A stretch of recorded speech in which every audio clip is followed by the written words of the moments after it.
to your point, right? 12 is normally a number that signifies kind of the, why we have that 12 apostles. It's a complete council. It's kind of this wholeness. Why 24? We even speculated, elders, the patriarchal order, righteous spouses kind of being with them, who knows? I don't exactly know why the number 24. I even speculated. I said, what did I say? I said, well, we know the church is organized on both sides of the veil, right? And so it's just as likely that there's 12 apostles kind of on the other side of the veil working to administer the affairs of Christ's kingdom on that side, just as there are 12 on this side. And so there's a lot of different potential variations here of what this might be alluding to. I think it was John Taylor. I found a quote him. He was talking about there's the parable in section 88. That's the parable of like the 12 kingdoms and the servants in the 12 kingdoms. And he actually interprets that quite literally. And he said that there are 12 kingdoms which are under the presidency of the Father, Son, and Holy Ghost.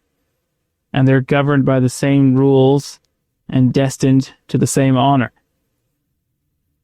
So that kind of implies that the whole first presidency of the church and 12 apostles is actually itself symbolic of a greater kingdom of the Father, which he governs, multiple kingdoms, 12 kingdoms under the first presidency of God, the Godhead.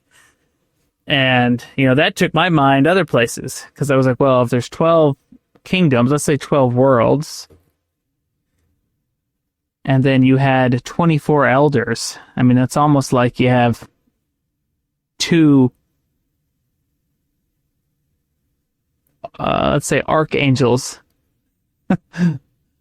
assigned to each of the 12 worlds, which definitely could tie into a big, broad narrative of eternal creation.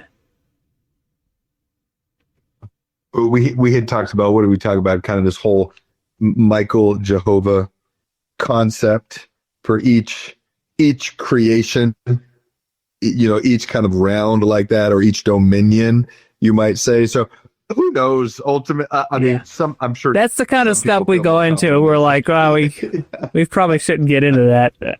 Yeah, you're right. So we shouldn't go any further with some of this, but I will tell you, as we speculate on some of these thoughts, things come into our mind that may not even clarify these things, but all of a sudden it takes us someplace else that clarifies other musings and other wanderings we have had along the way. That's the beauty of seeking after the mysteries. Because there's a lot of people, unfortunately, in the church that you try to explore the mysteries, and then you go, I don't need to know that to be saved. And it just completely kills the spirit of pondering. Because like you're saying, sometimes you're pondering something crazy, and you don't really get any insight to the crazy thing. But the fact that you're spending time studying and pondering, it takes you to all kinds of different ideas that may clarify important things that are relevant to where you are, to your life, or other questions that you've had deep down that, you've just kind of set aside and say, I'll take it on faith, but, you kind of haven't given much thought to it. But hit that like button, leave us a comment, subscribe to the channel. We really appreciate it. They may seem like little things, but liking, commenting, it helps the algorithm push our content out to more people. So it's our small way of sharing the gospel in a social media age.